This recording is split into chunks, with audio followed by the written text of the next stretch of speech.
சசிகலாவுக்கு ஆறுதல் தெரிவித்திருந்தாலும் ரெய்டு விவகாரத்தில் மத்திய அரசு எவ்வித சமரசமும் செய்து கொள்ளப் போவதில்லை என்று டெல்லி வட்டாரங்களில் கூறப்படுகிறது.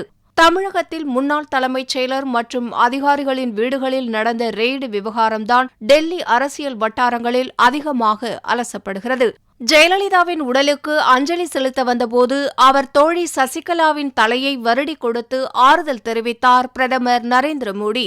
இதனால் மோடி எதுவும் செய்ய மாட்டார் என அதிமுக எதிர்பார்த்தால் அது தவறு என்ற பாரதிய ஜனதா வட்டாரம், ஊழல் விவகாரத்தில் மத்திய அமைச்சரே சிக்கினாலும் மோடி உதவி செய்ய மாட்டார் என்று பேசப்படுகிறது. முதல்வர் பன்னீர்செல்வம் டெல்லி வந்தபோது கூட இது குறித்து வாயே திறக்கவில்லையாம். ரெய்டை தடுக்க டெல்லியில் தீவிர முயற்சி மேற்கொள்ளப்பட்டதாம். சிபாரிசுக்கு போன நபரிடமே தலையிட்டால் உங்களுக்கும் ஆபத்து என்று எச்சரிக்கப்பட்டதாம். ரெய்டுக்கு முன் அனைத்தும் சட்டப்படி நடக்கட்டும் என்று பிரதமர் அலுவலகத்திலிருந்து பதில் வந்ததாம். தமிழக ரெய்டில் கிடைத்திருக்கும் தகவல்கள் சிறிது சிறிதாக வெளிவரும் என்று எதிர்பார்க்கப்படுகிறது.